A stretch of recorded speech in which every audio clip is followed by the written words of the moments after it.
오늘 말씀은 욥기서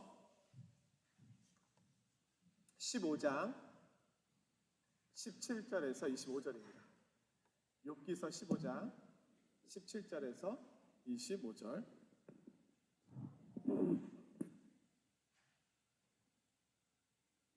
제가 먼저 17절 읽겠습니다. 내가 내게 보이리니 내게서 들으라. 내가 본 것을 설명하리라.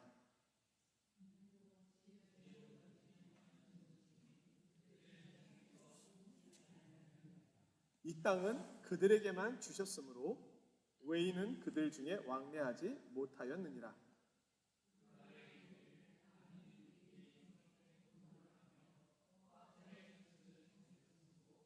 그의 귀에는 무서운 소리가 들리고 그가 평안할 때에 멸망시키는 자가 그에게 이르리니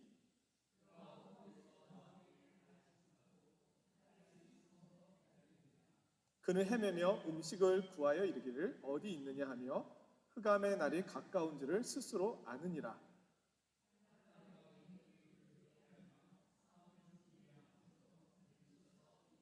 함께 있습니다. 이는 그의 손을 들어 하나님을 대적하며 교만하여 전능자에게 힘을 과시하였음이니라. 아멘. 욥기 15장은 엘리바스의 두 번째 논쟁이 시작되는 내용입니다. 그러니까 욥기의 큰 구조는요, 엘리바스, 빌닷, 소발이라고 하는 이 세 명의 친구가 욥이 고난당했다는 이야기를 듣고 와서 위로한다 치고 위로가 되지 않는 말들을 늘어놓습니다. 그 말에 대하여 욥이 계속 변명하는 이야기로 되어 있습니다. 근데 이것이 한 번 지나가고 이제 두 번째 논쟁으로 들어갑니다. 엘리바스, 빌닷, 소발이 다시 욥의 이야기와 변명을 듣고 다시 욥을 향하여 욥을 정죄하는 이야기를 쏟아냅니다. 그럼 다시 욥은 엘리바스, 빌닷, 소발에게 다시 반응합니다. 그리고 나서 세 번째 엘리바스, 빌닷, 소발이 다시 세 번째 논쟁을 합니다. 그리고 다시 욥이 엘리바스, 빌닷, 소발에게 다 변명합니다. 이것이 이제 세 번 반복됩니다. 한 묶음이 끝났고요. 오늘부터는 어떤 면에서 지긋지긋한데 엘리바스, 빌닷, 소발이 다시 욥을 정죄하기 시작하는데 그 중에 엘리바스의 첫 번째가 오늘입니다. 징하죠. 욥기는 정말 인내의 책입니다. 그래서 정말 자세히 보지 않으면 어떤 사람들이 이런 얘기해요. 욥기는 1장에서 14장까지만 보면 돼. 그리고 이제 하나님이 욥에게 나타난 38장인가요? 그때부터 보면 돼. 욥기 15장부터 37장까지 나오는 그 내용은 앞의 내용의 반복이야. 똑같아. 그래서 별로 의미가 없어. 이렇게 이야기하기도 하는데 실제로 욥을 자세히 연구해 보면 그렇지 않다라는 겁니다. 우리가 그렇게 욥기를 봐야 되는데 그렇게 욥기를 볼 만큼의 인내가 우리에게 사실은 없어요. 이게 앞에서 한 말이 또 반복되는 것 같고 또 반복되는 것 같지, 앞에서 엘리바스가 했던 이야기와 지금의 이야기가 무슨 차이가 있나 사실은 쉽거든요. 근데 다르다라는 거예요. 똑같은 이야기를 엘리바스가 또 할 일은 없겠죠. 왜냐하면 욥이 그만큼 저항을 해서 부딪혔는데 앞에 했던 이야기를 또 할 일은 없지 않겠습니까? 앞에서 엘리바스가 했던 이야기의 핵심은 이겁니다. 우리가 일반적으로 알고 있는 도덕적 가치에 의하면 악인은 벌을 받아야 됩니다. 그렇죠? 우리가 신앙이 있든 신앙이 없든 악인은 벌을 받아야 돼요. 그리고 선한 사람은요, 복을 받아야 돼요. 그 사람이 믿지 않는 사람이라도, 타종교인이라도 우리에게 이 도덕적인 그런 나름의 선함의 가치를 가지고 있잖아요. 도덕적 가치를 가지고 있잖아요. 그런데 이것을 너무 강조하다 보니까 복을 받았어? 선한 사람이야. 벌을 받았어? 악한 사람이야. 이렇게 거꾸로가 돼버린 거예요. 근데 자세히 보니까 복을 받은 것처럼 보였다고 해서 그 사람이 반드시 선한 사람은 아니고요. 벌을 받은 것처럼 보였다고 해서 그 사람이 반드시 악한 사람은 아닌 거잖아요. 우리의 인생에선 그렇잖아요. 그래서 우리 인생에 수수께끼 같은 일들이 있잖아요. 저 사람은 너무 착하고 선한데 왜 그렇게 어려움이 많지? 너무 안타까워 죽겠어. 이런 마음이 드는 사람도 있고, 저 사람은 진짜 한번 호되게 맞아봐야 되는데 왜 하는 일마다 왜 다 잘 되는 것처럼 보이지? 이런 사람도 있잖아요. 그런데 구약적인 이스라엘 백성들의 이해 속에서는 이것이 너무너무 분명했던 거예요. 어떤 면에서는 전도서의 지혜만큼도 사실은 따라가지 못한다는, 그만큼 이 악인은 벌을 받고 의인은 복을 받는다고 하는 이것이 구약의 어떤 전체적인 이 사상을 지배하고 있는 거예요. 근데 이것이 틀린 건 아니에요. 우리가 주목해야 할 것은 이것이 전부가 아니라는 거예요. 그러니까 앞에서 엘리바스는 이런 내용들을 보고, 네가 고난받는 거 보니까 너 하나님 앞에 잘못한 게 있는 거야.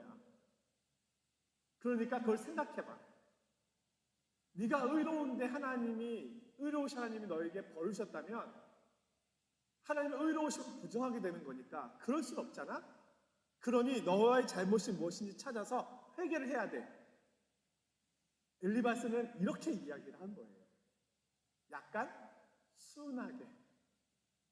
근데 그것에 대해서 욥이 받아치고 또 받아치고 또 받아치잖아요. 그래서 14장에 가서는 뭐라고 얘기합니까? 13장 14장에 가서 보면 너희만 잘났다. 너희만 지혜자다. 너희가 죽으면 지혜도 죽겠구나. 이제 이렇게 얘기를 하니까 이 세 명의 엘리바스, 빌닷, 소발이 이젠 감정적인 싸움으로 조금 이제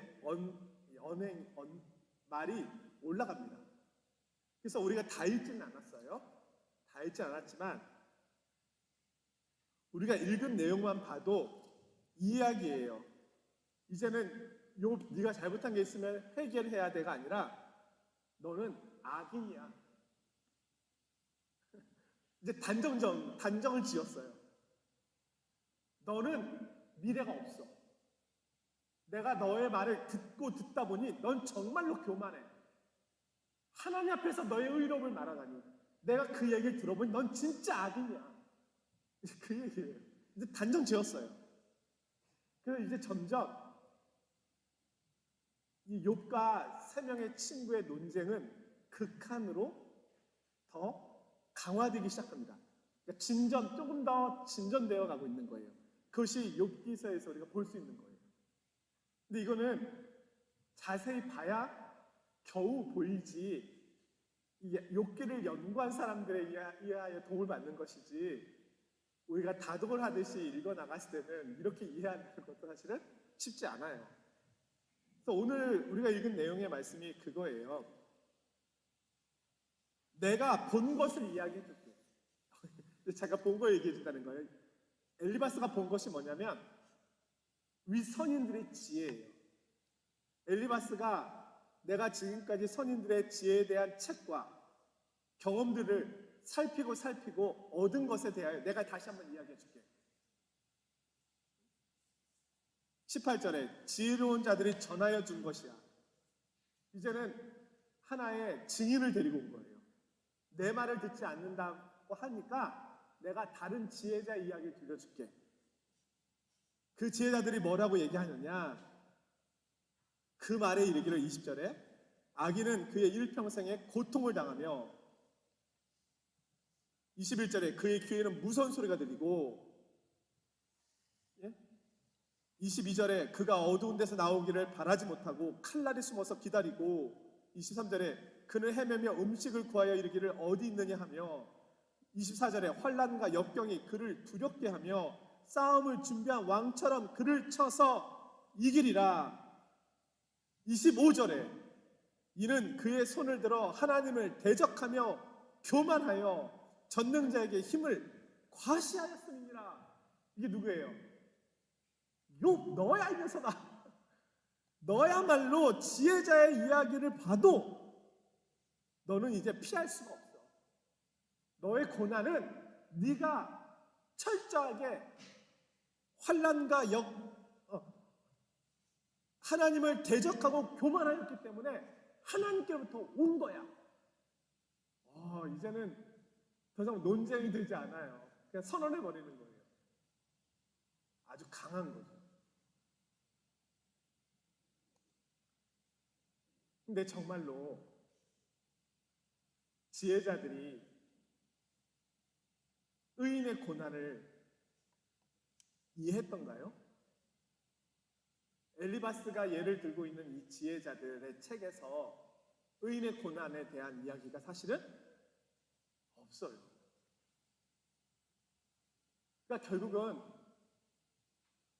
욥의 고난을 엘리바스도 그렇고 빌닷소발이 이해할 수 없어요.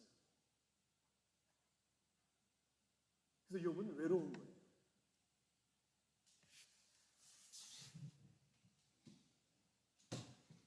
이솝우화를 잘 아실 겁니다. 이솝우화는 제가 찾아보니까 고대 그리스에 살았던 노예이자 노예였는데 이야기꾼이었대요. 아이소포스, 이 사람 이제 이솝이라고 부르나 봐요. 아이소포스가 지은 우화 모음집, 이게 이솝우화래요. 우리가 이솝우화 되게 많이 알고 있거든요. 어떤 거 알고 계실까? 이솝우화. 많이 아는 것 중에 개미와 배짱이, 이거 이솝우화래요. 제가 찾아보니까. 그 다음에 토끼와 거북이, 이거 이솝우화래요. 그리고 여우와 두루미, 알죠? 호리병에다가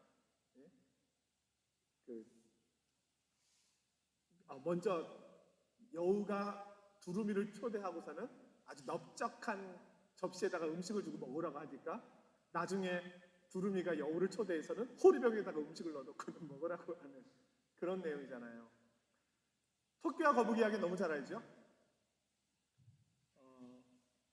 토끼와 거북이가 달리기를 합니다. 토끼는 당연히 앞서가다가 잠이 듭니다. 잠이 깊이 든 토끼 옆을 거북이가 지나갑니다. 그래서 거북이가 이깁니다. 이 이솝 이야기가 주는 교훈은 뭡니까? 교훈이 있을 거 아니에요. 뭐 같아요? 토끼와 거북이가 주는 교훈은 뭐 같아요? 거북이도 할 수 있다. 그런 거겠죠. 우리나라가 이 이야기 되게 좋아했어요. 아울러서 우리나라가 좋아했던 거, 우리나라 상황에 맞는 이야기겠죠. 개미와 배짱이. 개미는 부지런히 일을 했습니다. 그때 배짱이는 노래만 부르고 있었습니다. 추운 겨울이 되었습니다. 배짱이가 먹을 걸 떨어졌습니다. 먹을 것을 모아놓은 개미 집에 가서 문을 두드리면서 먹을 것 좀 주세요 합니다. 이 이야기가 주는 교훈은 뭡니까? 쉬지 말고 일해라. 우리나라가 이런 이솝우화들을 가지고 사실은 국민들을 어떻게 보면 설득한 거죠. 우리도 할 수 있다? 열심히 일하자. 그래서 다른 우화들은 잘 몰라도 우리에게 형편에 맞았던 이 우화들을 우리가 기억하고 있어요. 그래서 어떻게 보면 우리 그렇게 열심히 살 수 있었던 동력을 얻기도 해요.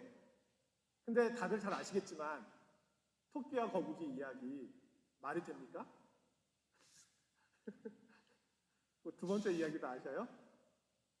거북이가 이번에는 토끼가 화가 나서 다시 경주했어요. 그래서 거북이가 첫 번째는 땅에서 했으니까 두 번째는 바다에서 해야 돼. 해가지고 토끼가 그래 그렇게 하자 했어요. 근데 토끼는 헤엄을 못 쳐요. 튜브를 가지고 와서 열심히 발을 저으면서 백성 앞에 하나님을 나타낼 수가 없으니 특별히 자신의 백성을 불러내셔서 그들을 자신의 백성으로 삼으셔서 그들을 통하여 하나님이 온 나라와 온 세상의 주인 되심을 증거하게 하는 방법을 택하신 거거든요. 이것이 밝게 드러나는 것이 신약에 와서 밝게 온전히 드러나지만 구약에도 사실은 밝게 드러나 있잖아요. 니느웨 백성들이 요나가 외친 그 짧은 외침에 의하여 회개하고 구원받는 모습이 나오잖아요. 이방인들에게 가라고 하는 것이 유대인인 요나는 싫었던 거죠. 그러나 하나님의 뜻은 거기 있지 않거든요. 물이 바다를 덮음같이 여호와를 알게 되는 지식이 온 세상과 온 열방에 가득하기를 원하셨던 것이 하나님의 비전이었거든요. 근데 유대인들은 그걸 보지 못했어요. 내가 보고 싶은 것만 이렇게 보고 있었거든요. 신명기 28장에 나오는 하나님의 말씀에 순종하면 복을 받고 하나님의 말씀을 어기면 벌을 받는 것은 틀린 말씀이 아니에요. 맞는 말씀이에요. 그런데 그 복이 무엇인지에 대해서도 고민해 봐야 된다는 거예요. 구약시대에는 물질적인 복, 경제적인 복이 복의 기준이었어요. 일종의. 무화과 나무 아래에서 감람나무 아래에서 풍요로움을 누리고 사는 것이 하나님이 주신 복이었어요. 그게 복의 일종의 기준이에요. 그러나 반드시 그런 모습만 있었던 것은 아닌 거예요. 엘리야 시대 때 큰 가뭄이 오고요. 큰 어려움이 왔을 때 엘리야는 자기 혼자 남아있다고 생각했어요. 엘리사 시대 때는요. 선지 학교가 있었지만 그 선지 학교 학생들이 배가 고파서 먹을 것이 없었어요. 그래서 그들을 먹이기 위해서 엘리사가 애를 쓰잖아요. 소금도 뿌려서 독이 들어있었던 국물을 고치기도 하고 그 가난한 이들이었잖아요. 하나님을 섬기라고 했던 이들이 부유하지 않았어요. 도리어 선지자들이 뭐라고 얘기합니까? 부자들이요, 재판관들이요, 지도자들이요, 당신들을 회개해야 한다. 당신들의 탐욕과 욕심이 하늘을 찌르고 있다. 그들은 그것이 복이라고 생각했거든요. 근데 선지자들은요, 그들이 누리고 있는 그 복이 탐욕이라고 얘기했거든요.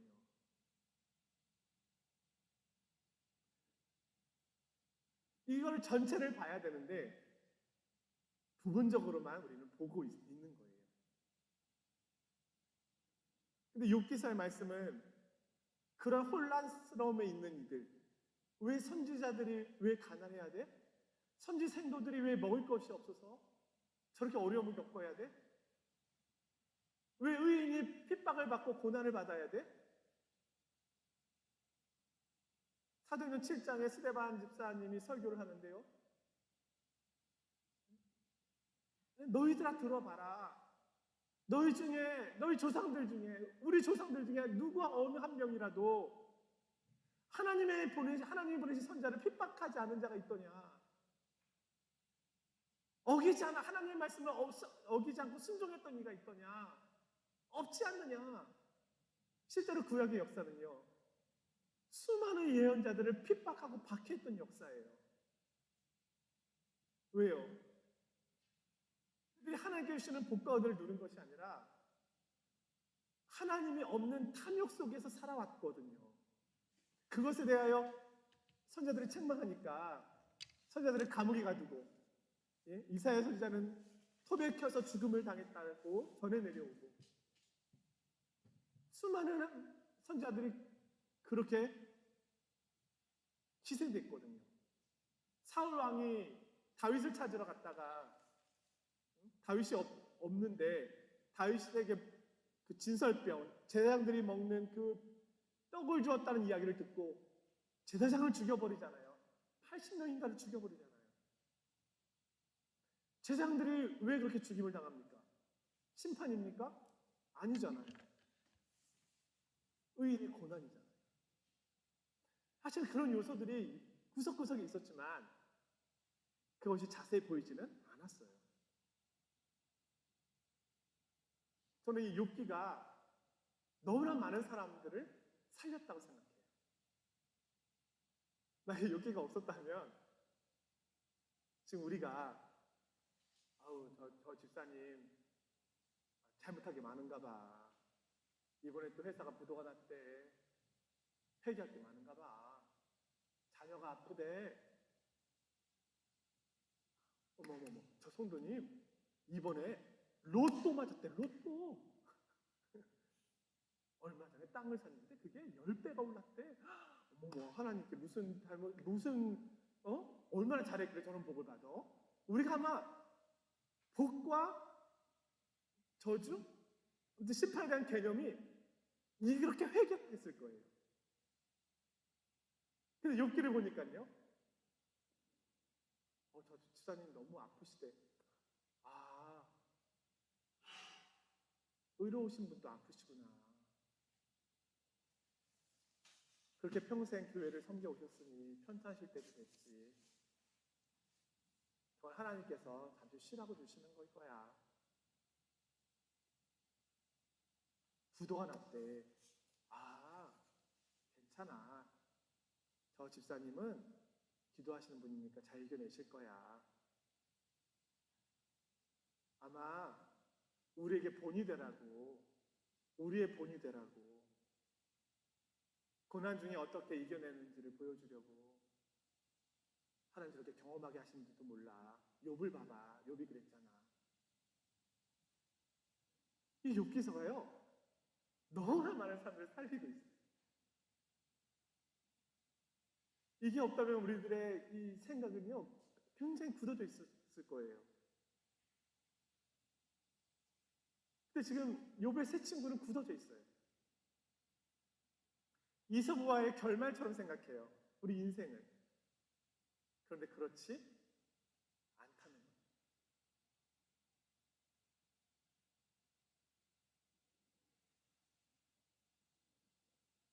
제가 교회에 오기 전에 한 영상을 봤는데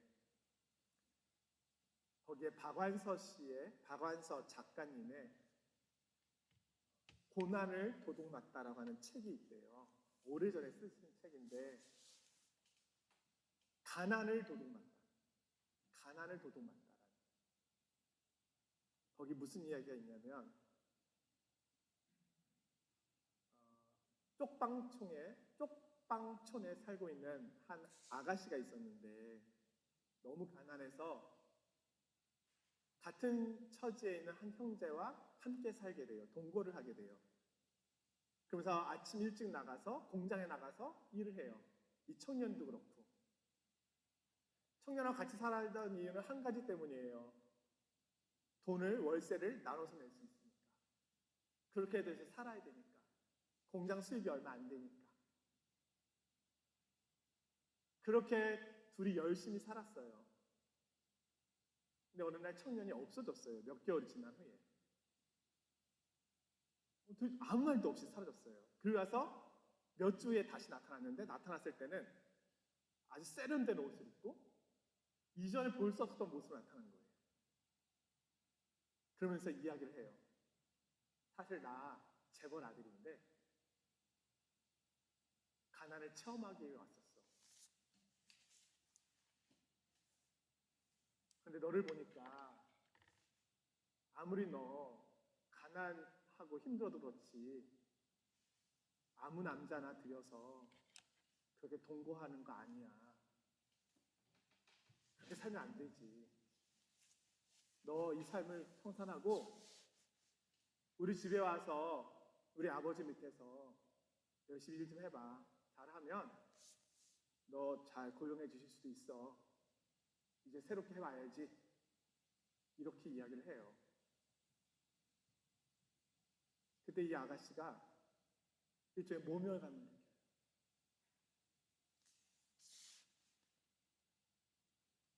자신은 비록 가난했지만 나름대로 정직하게 열심히 산다고 생각했는데 그 청년의 이야기를 딱 듣는 순간 자신이 열심히 살아왔던 그 모든 것들이 너무 추잡해 보이고 초라해 보이고 부정해버리고 싶은 마음을 느끼게 돼요. 그래서 그 청년에게 이야기하죠. 아주 화를 내면서 쏴붙여요. 너는 가난을 체험하기 위해 왔지. 나는 가난과 함께 살고 있어. 체험하고 있는 네가 나의 가난을 어떻게 알아? 소리치면서 쫓아내버리거든요.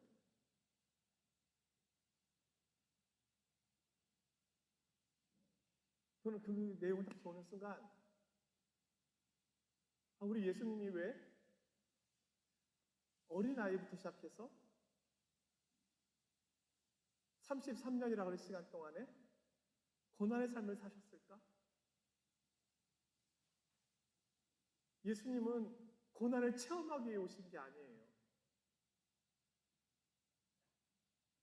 고난당하는 사람들과 함께 고난 중에 계셨던 거예요. 가난을 체험하기 위해 오신 게 아니에요. 나는 신인데 너희들 어려움을 한번 체험해 볼게. 이렇게 오신 게 아니에요. 내가 너희들을 어떻게 위로할 수 있을까? 내가 너희들과 어떻게 할 수 있을까? 완전한 인간으로 오신 거예요. 신으로서 누릴 수 있는 모든 것들을 다 제한하시고 스스로 제한하시고 나의 힘과 나의 능력을 사용하지 않기로 스스로 내려놓으시고 그 고난의 현장 속에서 진짜로 인간이 되셔서 고난받으시는 가운데 계셨던 거예요. 멸시받으셨고 천대받으셨고 무시받으셨고 고난의 현장 속에 같이 슬퍼하셨고 우셨고 마지막에는 억울하게 수많은 비난을 받으시면서 헤아릴 수 없는 육체의 고통을 받으시고 돌아가신 거죠. 저는 주님께서 고난을 체험하러 오신 것이 아니라 고난의 삶을 사시다 가셨구나라는 것을 그 이야기를 보면서 다시 느끼게 된 거예요. 욥은 지금 고난을 체험하고 있는 게 아니에요. 고난 중에 있는 거예요. 친구들이 와서 그렇게 함부로 이야기할 수 있는 게 아니에요. 진짜로 고난 속에 있는 거예요. 고통스러운 거예요. 내일이 보이지 않는 거예요. 끝이 보이지 않는 거예요. 근데 친구들은 욥의 고난을 설명하지 못하면서 자꾸 설명하려고 해요. 위로할 수 없는데 자꾸 위로하는 척해요. 얼마나 어리석습니까? 물론 이 욥의 고난이 하늘에서 시작된 것이긴 하지만 만약에 예수님께서 욥의 고난의 현장에 가셨다면 어떻게 하셨을까요? 엘리바스 빌닷 소발처럼 이야기하셨을까요? 예수님께서 이 땅에 오셨을 때 가난한 자와 병든 자와 아픈 사람들과 고난 중에 있는 사람들에게 가셔서 어떻게 행했는지를 알면 우리가 엘리바스 빌닷 소발이 아닌 예수님이 이 고난당하는 자에게 오셨을 때 어떻게 행하셨는지를 우리는 볼 수 있겠죠. 수고하고 무거운 짐 지는 자들아, 너희들에게 쉼이 필요하다. 내가 그 쉼을 주기 위해서 왔다.